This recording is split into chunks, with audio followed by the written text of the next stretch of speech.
Day 3 on my Halloween horror review week here on YouTube. Notice the way today I have a bat, no expense spared for black paper cut out and stuck on my wall. Today I'm reviewing Stephen King's It. It centers around an American town called Derry, and basically it starts off that this boy called Billy is sick in bed, and his little brother Georgie goes out in the stormy weather with this paper boat that Billy made for him, and he's sailing along the streets, and it goes into the shore. So he reaches down to get it, and this clown pops up, which, by the way, is the most terrifying clown ever. Now, I'm not afraid of clowns, but honestly, look at this, seriously.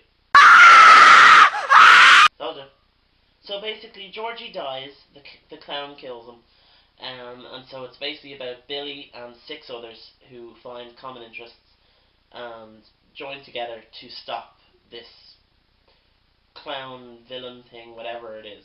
It's appearing as a clown called Pennywise, but it takes on the form of your most deepest nightmares.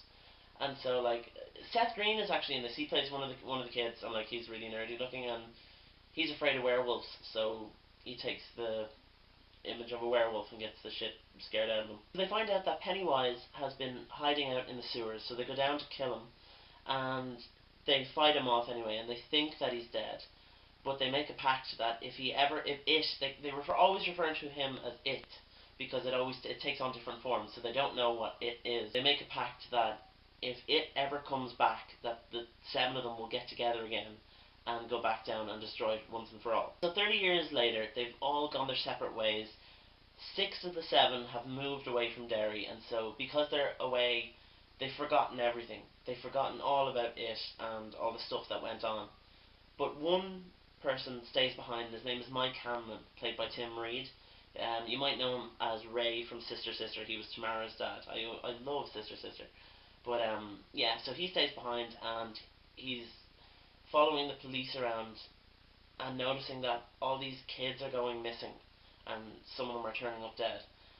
And so obviously It has come back, and so he calls around to the 6 of them, and as soon as they hear his voice on the phone, they instantly get a memory back. And so as they get closer coming back to Derry, all their memories start coming back together. The most terrifying bit in the film for me, now, okay, the whole film is rather creepy, but I don't know why, because it's not that particularly scary, but it just terrifies me, is when John Ritter is in this film, and his character is getting a taxi back to Derry, and he stops off at this old ravine river thing that they used to play at.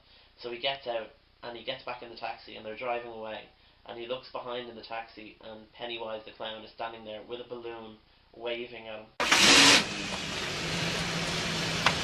Let's go.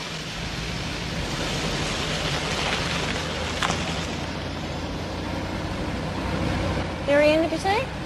Yeah, Reliving your childhood down there. something like that, just saying hi to some old ghost, you know.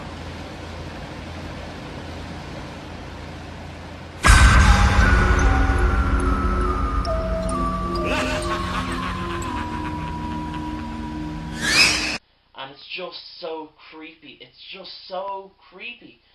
You have to watch it for yourself. It is amazing. I love this movie. So basically, I'm not going to give too much away, but I think it's one of the worst endings I've ever seen in a horror history.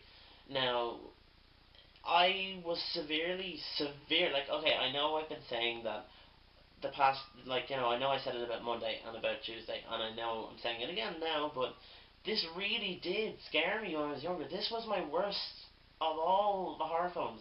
This was the worst that scared me so much. And I'm sure if you watch it, you'll relate to it.